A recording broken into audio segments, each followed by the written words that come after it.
마가복음 1장 14절에서 15절의 말씀을 기초로 예수의 하나님 나라 선포에 대해서 잠시 은혜의 말씀을 나누겠습니다.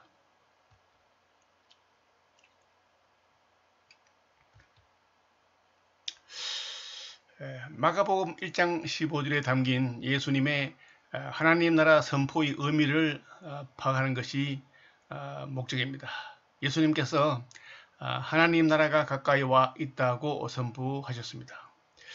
가까이 와 있다에는 두 가지 의미가 있습니다. 한 가지는 이 표현이 이미 와 있음을 뜻한다는 것이며, 다른 한 가지는 이 표현은 임박하였지만 아직 온 것은 아님을 뜻합니다. 그리고 또 때가 찼다는 표현의 의미가 함께 연구되어야 할 주자입니다. 하나는 이 표현이 결정적인 순간이 도래했다는 뜻이라고 보는 해석이며, 다른 하나는 이 표현이 옛 시대가 끝났다는 뜻으로 보는 해석입니다. 그렇다면 예수님의 사역 계시와 하나님 나라 복음 선포에 대해서 알아보겠습니다. 자, 14절은 예수님이 하나님의 복음을 선포하였다고 말하고 있습니다. 그런데 하나님의 복음은 무엇인가요? 하나님의를 기운적인 소유국으로 보는 경우에도 비슷하게 하나님으로부터 기운하는 복음으로 해석을 합니다. 그런데 15절에 나오는 선포의 내용은 하나님의 나라에 관한 것이므로 하나님의를 이번에는 목적어적 소유격으로 보아서 하나님의 복음을 하나님에 관해서 선포하는 기쁜 소식으로도 해석을 할 수 있다는 것입니다. 자, 이 표현을 하나님으로부터 기원하는 복음으로 해석할 경우 마가복음 1장 14절은 예수가 선포하신 복음의 기원이 하나님이라는 진술이 되겠습니다.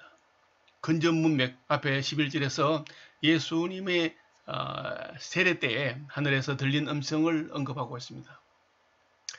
예수의 세례 때 하늘에서 들린 하나님의 음성은 예수가 고난받을 메시아임을 선포합니다. 예수의 메시아적 정체와 사명을 알려주는 이러한 하나님의 음성으로부터 14절, 15절에서 언급하는 예수의 하나님 나라 선포가 기원한다면 예수가 전한 복음의 기원은 하나님이라고 할 수 있습니다. 메시아의 과업은 하나님의 구원과 통치의 기쁜 소식을 전하는 것입니다. 따라서 유대인들에게는 메시아가 등장하면 하나님의 통치가 곧 임하게 되리라는 기대가 있었다고 볼 수 있습니다. 자, 이러한 기대를 통하여 볼 때 메시아가 도래했다는 것은 곧 하나님 나라가 가까이 와 있음을 의미합니다. 메시아가 등장했다고 선포하신 하나님의 음성이 하나님 나라가 가까이 왔다는 선포의 근거이므로 예수의 하나님 나라 선포는 곧 하나님으로부터 기원하는 복음이 되겠습니다. 그러므로 예수가 선포하신 하나님 나라에 가까이 오면 그 기원이 하나님의 계시라고 볼 수 있습니다.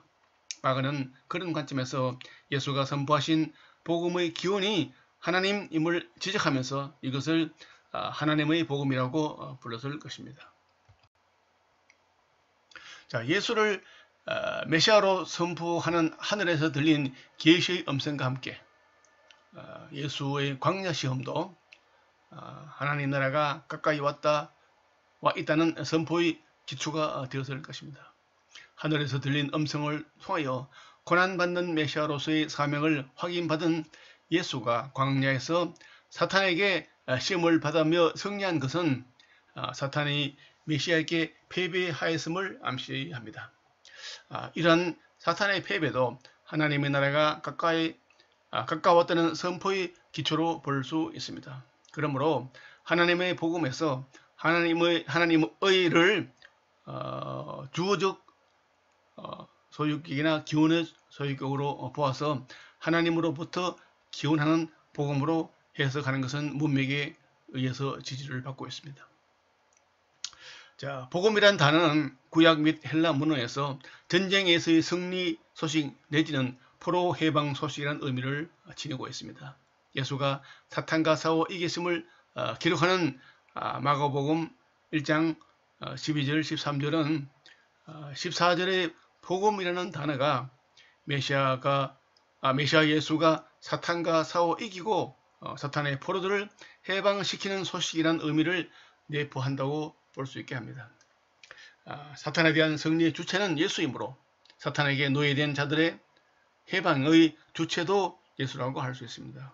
그런데 예수를 통한 해방 소식을 예수의 복음이라고 부르지 않고 하나님의 복음이라고 부르는 이유는 메시아는 하나님이 기름 부어 세우시는 자이기 때문이라고 할 수 있습니다. 때가 차다는 결정적인 순간의 도래를 뜻하는가를 살펴보겠습니다. 자, 예수의 선포는 때가 찼다로 시작합니다. 여기서 주로 때로 번역되어 온 헬라어는 무엇을 가리키는 것입니까? 마가복음에서 카이로스, 헬라어에는 때 혹은 시간을 나타내는 단어가 두 개 있는데요. 하나는 카이로스고 하나는 크로노스입니다. 이 카이로스는 결정적인 순간 뿐 아니라 기간을 가리킵니다. 마가복음 10장 30절에는 현세라는 표현이 나오는데 여기서 세는 시대라는 뜻입니다. 자, 이 시대는 문맥 속에서 볼 때 내세와 대조되는 시대로서 매우 긴 기간입니다. 마가복음 11장 13절에서 카이로스는 무화과의 때라는 표현 속에 사용되어 무화과가 열매 맺는 시기를 가리킵니다. 여기서도 결정적 순간을 가리키기보다는 일정한 길이를 가지는 시간을 가리키고 있는 것입니다. 이처럼 카이로스가 기간을 뜻하는 경우 카이로스 앞에 정관사를 둔 것은 예수가 사탄의 시험을 이기신 후 승리의 소식으로서의 복음을 선포한 문맥을 고려할 때 특정한 시대, 즉 사탄이 왕노릇하는 옛 시대를 가리킨다고 볼 여지가 있습니다. 이런 해석의 가능성은 찼다의 의미를 통하여 검증될 수 있습니다. 주로 찼다라고 번역되어 온 헬라어는 무엇을 뜻하는가? 이 단어가 카이로스와 함께 사용될 때에는 무슨 의미를 가지고 있는가를 보겠습니다. 누가복음 21장에는 차다가 동사가 한 시대가 끝남을 가리키는 데 서였습니다. 여기서 이방인의 때가 차기까지 이방인들에게 발필이라는 문맥 속에서 사용되었으므로 차다는 이 동사는 이방인이 지배하는 기간이 끝나는 것을 가리킵니다. 또 요한복음 7장에서 내 때가 아직 차지 않았다는 예수의 때가 도달하지 않았음을 뜻할 수 있지만 예수의 때가 다 채워지지 않았음을 가리킨다고 또 볼 수 있습니다. 그렇다면 다 채워져 끝이라는 기간으로서의 카이로스는 어떤 기간인가요? 이 시대는 일단 부정적인 기간이라고 볼 수 있습니다. 왜냐하면 이 기간이 만료되었다는 소식을 15절이 담고 있는데 이것은 14절은 복음이라고 소개하기 때문입니다. 어떤 기간이 만료된다는 선포가 복음이라면 그렇게 만료되는 시대는 부정적인 시대라고 볼 수 있습니다. 그러나 배경 문헌들의 용례에는 카이로스가 부정적인 기간으로서 사탄이 왕노릇하는 기간을 가리킨다고 볼 수 있게 합니다. 자, 마가복음 1장 15절에서 대조된 뜻의 두 동사 만료되었다와 가까이 와 있다가 대조되어 사용되는 구조도 카이로스가 하나님 나라와 대조된 부정적 시대라고 보는 해석을 지원합니다. 마가복음 1장 15절에서 찼다는 가까이 와 있다와 대조되어 사용되고 있습니다. 가까이 와 있다는 용례상 가까이 와 있음을 뜻하므로 아직 오지 않은 시점을 가리킵니다. 따라서 마가복음 1장 15절의 내용은 사탄이 통치하는 악한 시대가 이제 꽉 찼으며 하나님의 통치 시대가 시작되려 한다는 것으로 해석될 수 있다는 것이죠. 이렇게 보면 15절의 구조는 사탄이 왕노릇하는 시대의 종말과 하나님이 통치하는 시대의 시작을 대조하는 대조 병행법이 되겠습니다. 그러나 이러한 대조평행법에는 마가복음 1장 15절이 옛 시대가 이미 끝이 났는데 새 시대는 아직 시작하지 않은 애매한 시점을 가지고 있다는 문제가 대두될 수 있습니다. 70인역 예레미야 예가 4장 18절에서는요. 마가복음 15절에서처럼 차다 동사가 가까이 와 있다와 평행을 이루며 사용되고 있습니다. 이렇게요. 우리의 끝이 가깝고 우리의 날들이 다 하였으며 라고 예가 4장에서 기록되어 있습니다. 우리의 끝이 가깝고 해서 이것은 어떤 기간이 다 채워졌다라는 뜻의 표현이지만 그 기간이 완전히 끝나지 않은 시점을 가리킨다고 볼 수 있습니다. 이처럼 마가복음 1장 15절에서도 찾다가 옛 시대가 완전히 끝이 나는 시점을 가리키지 않는다고 볼 수 있습니다. 이 시점은 사탄의 왕노릇하는 시대가 곧 끝이 나는 시점이고 하나님께서 통치하는 시대가 곧 시작되는 시점입니다. 한 시대의 끝자락에 놓인 종말론적 시점이 되는 것입니다. 마가복음 1장 15절 노이처럼 옛 시대의 끝이 아직은 완전히 도래하지 않는 근접 미래로 보았을 것입니다. 사탄이 패배하여 사탄의 나라가 무너지고 있으나 그들의 시대가 아직 완전히 끝난 것은 아님을 말하고 있는 것입니다. 이제 하나님 나라가 가까이 와 있다는 것은 무슨 뜻인지 한번 보겠습니다. 하나님 나라는 무엇을 가리키는가요?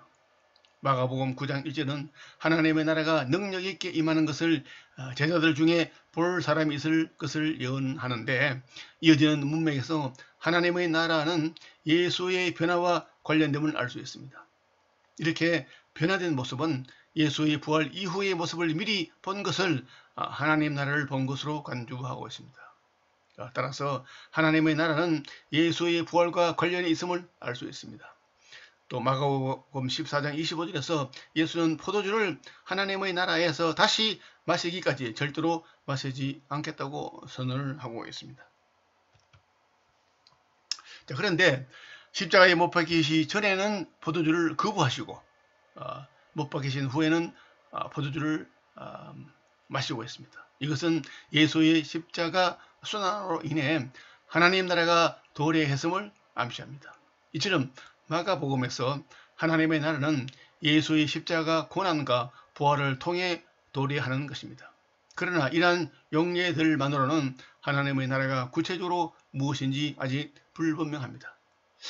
마가복음 1장 15절에서 하나님의 나라는 문맥 속에서 그 시대와 대조적으로 병행되어 서였으므로 문맥상 시간적 개념으로서 하나님의 치세를 가리키는 것으로 볼 수 있습니다. 그렇다면 가까이 와 있다는 무슨 뜻을 가지는가? 동사는 현재 완료형의 이름으로 완료된 것을 가리킨다고 보더라도 완료되는 동작은 가까이 오는 동작입니다. 이것은 가까이 오는 동작이 이미 완료되었음을 표현합니다. 가까이 오는 동작이 완료되었다는 표현은 도달하는 동작이 아직 완료되지 않았음을 뜻합니다. 여러가지 용례들을 통하여 볼 때 가까이 와 있다는 가까이 왔지만 아직 도래하지 않았음을 뜻합니다. 이러한 용례로 마가복음 1장 15절을 해석한다면 하나님의 나라가 가까이 와 있다는 표현은 하나님의 통치 시대가 근접해 왔지만 아직 도착하지 않았음을 뜻한다고 볼 수 있습니다. 하나님의 통치 시대가 가까이 왔다는 것은 물론 하나님께서 전에는 통치하시지 않다가 이제 비로소 통치하시기 시작할 것임을 뜻하지는 않을 것입니다. 마가복음은 하나님 나라가 예수의 십자가 고난을 통하여 도래함을 알려줍니다. 그런데 예수는 자신의 고난의 의미를 많은 사람을 위하여 흘리는 언약의 피라고 소개하므로 하나님 나라는 예수께서 십자가 위에서 흘리신 언약의 피를 통하여 죄인들을 대속하고 사탄의 노예들을 해방시키는 시대라고 볼 수 있습니다. 그렇다면 하나님 나라는 하나님의 새 언약의 시대로서 새 출애굽의 시대입니다. 이것은 사탄을 제압하는 하나님의 권능을 통하여 이루어진다는 측면에서 하나님의 나라라고 부를 수 있었을 것입니다. 물론 당시에 로마 지하의 식민지 백성으로 살던 유대인들에게는 이 하나님 나라의 약속이 로마가 유대인을 지배하는 시대가 끝나고 오는 이스라엘의 주권 회복의 시대로서 새 출애굽의 시대로 오해될 수밖에 없었을 것입니다. 회개는 무엇인가 알아보겠습니다. 자, 마가복음 1장 15절에서 예수는 사탄이 왕노릇하는 시대가 끝나가고 하나님의 통치 시대가 곧 시작되는 사실에 관한 선포에 이어 회개하고 이 복음을 믿으라고 요구합니다. 그러므로 요구되는 회개와 믿음은 앞서 선포된 메시지에 토대한 것이라고 볼 수 있습니다. 즉 15절은 왜 회개하고 믿어야 하는지 알려줍니다. 사탄이 왕노릇하는 악한 시대가 이제 끝장날 것이므로 회개하여야 하며 하나님 통치 시대가 곧 시작되므로 기쁜 소식을 믿어야 한다는 것입니다. 그런데 회개란 무엇입니까? 본문에 사용된 단어는 회개하라인데 이 동사의 명사형은 회개입니다. 자, 이것은 어원상 생각의 변화를 뜻합니다. 그러나 이 단어는 늘 이러한 의미로 사용된 것은 아닙니다. 이 단어는 70인역 잠언 14장 15절에서 행동을 삼가느니라 라는 표현 속에서 사용되고 있습니다. 온갖 말을 믿는 어리석은 자와 행동을 삼가느니라 라는 슬기로운 자를 대조하는 잠언 14장 15절 문맥 속에서 회개는 아무 말이나 분별 없이 믿는 맹신에 대조된 지혜로운 분별을 가리킵니다. 그러므로 회개는 어떤 말을 들을 때 사려 깊게 분별하는 반응을 가리킵니다. 자, 이러한 용례를 따라서 해석하면 마가복음 1장 15절에서 회개하라는 방금 선포한 말씀을 신중하게 분별하라는 뜻으로 볼 수 있습니다. 이러한 해석은 문맥에 조화가 됩니다. 회개하라를 죄를 자복하라는 뜻으로 읽으면 복음을 믿으라가 그 뒤에 오는 것이기 때문에 상당히 어색합니다. 선포된 복음을 믿어야 죄를 작업하는 것이 가능하기 때문입니다. 따라서 마가복음 1장 15절에 회개하라는 믿음에 이르기 이전의 과정으로 본다면 심사숙고하라의 뜻으로 읽을 수 있는 뜻이 보이는 것입니다. 그러나 마가복음의 문맥 속에서는 회개하라는 죄를 자복하라는 뜻으로 보아야 하는 근거도 또한 있습니다. 마가복음 1장 4절 5절은 회개와 죄를 자복함을 동일시하고 있습니다. 마가복음 1장 15절의 구조도 회개가 죄의 자복을 뜻한다고 해석하게 합니다. 때가 찼다, 그 다음에 하나님의 나라가 가까이 왔다, 또 회개하라, 복음을 믿어라. 이러한 평행법 구조 속에서 회개하라가 그 시대가 만료되었다는 선포에 대한 반응이고 믿으라는 하나님 나라가 가까이 와 있다는 선포에 대한 반응으로 볼 수 있습니다. 자, 죄를 자복하는 것은 사탄의 시대가 만료된 것에 대한 적절한 반응입니다. 사탄의 종으로서 사탄의 시키는 대로 죄짓고 살던 삶을 청산은 하려면 먼저 그러한 삶이 잘못되었음을 인정하여야 합니다. 회개의 용례는 마가복음 1장 15절에서 이 단어가 단지 죄를 자복하는 것이 아니라 죄로부터 돌이켜 삶의 방식을 바꾸는 것을 뜻한다고 볼 수 있게 합니다. 마가복음 1장 15절이 요구하는 회개는 지금까지 사탄에게 종노릇하며 죄를 짓고 살아온 것을 뉘우치고 자복하며 돌이킬 뿐 아니라 적극적으로 선한 행위를 시작하는 것을 가리킨다고 볼 수 있습니다. 자, 회개는 사탄의 종노릇하며 죄를 지은 것을 고백하고 돌이키는 것까지를 가리키고 새로운 방식의 삶을 살아가는 부분은 믿으라는 명령에 담겨 있다고 볼 수 있습니다. 이제 믿음이란 무엇인가 살펴보겠습니다. 자, 믿음이란 무엇인가? 이것을 위해 그 복음을 살펴봐야 합니다. 그 복음은 문맥상 앞에 언급된 하나님께서 다스리는 시대가 가까이 와 있다는 예수님의 선포입니다.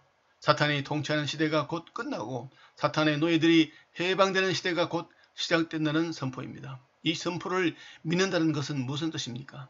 그 내용을 의심하지 않고 확신한다는 것인가요? 만일 15절에서 회개하다가 곰곰이 생각하여 분별하다는 뜻이라면 믿음은 그러한 분별의 결과 도달하는 확신을 뜻한다고 볼 수 있습니다. 그러나 15절에서 회개가 죄를 자복하고 돌이킨 것을 가리킨다면 믿음은 죄를 짓지 않고 살아가는 삶을 가리킨다고 볼 수 있습니다.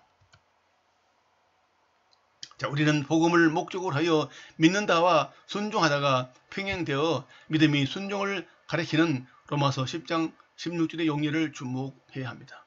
로마서 10장 16절에서 복음에 순종하다는 우리의 메시지를 믿다에 평형되어 사용되고 있습니다. 여기서 우리의 메시지는 복음에 평형되고 믿다는 순종하다에 평형됩니다. 그러므로 이 용례는 믿음이 순종의 의미로 사용됨을 보여줍니다.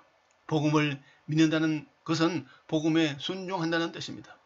물론 이러한 바울의 믿음 개념을 마가도 그대로 사용했다고 단정할 수는 없습니다. 그러나 마가복음의 용례를 살펴보면 마가도 믿음의 행위를 포함한 개념으로 사용했음을 알 수 있습니다.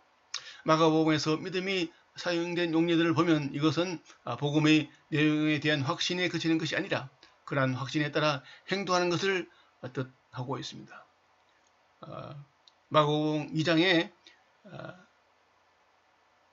믿음을 보시고 라는 구절, 그 다음에 10장에 내 믿음이 너를 구원하느니라 해서 믿음은 메시아 예수를 통한 지유의 확신에 입각한 집요한 행동과 관련됩니다. 죄를 고백하는 회개와 함께 확신에 입각한 집요한 행동은 하나님 나라 복음을 확신한 사람이 보이는 반응입니다. 하나님의 통치가 가까이 왔다는 복음을 확신하면 이 확신에 따라 행동하게 되어 있습니다. 그렇게 행동하지 않고 여전히 사탄에게 종노릇하며 사탄이 시킨 대로 죄를 짓는다면 참으로 믿는 것이 아니라 할 수 있습니다. 이제 결말을 짓겠습니다. 자, 예수님이 선포한 복음은 하나님으로부터 기원하는 하나님의 복음이었습니다. 그 이유는 메시아의 등장을 선언하는 것은 하나님 자신이며 하나님의 구원과 통치를 선포하리라 기대된 메시아의 등장은 하나님의 나라가 가까이 왔다고 선포할 근거가 되기 때문입니다. 복음이 본래 전쟁에서의 승리나 포로 해방의 소식을 뜻하는 단어이므로 예수가 선포한 하나님의 복음은 마가복음 1장 12절 13절에 담긴 예수의 광야 시험과 관련하여 메시아 예수가 사탄에게 승리한 결과 발생하는 사탄에게 포로된 자들의 해방 소식을 가리킨다고 볼 수 있는 것입니다. 샬롬.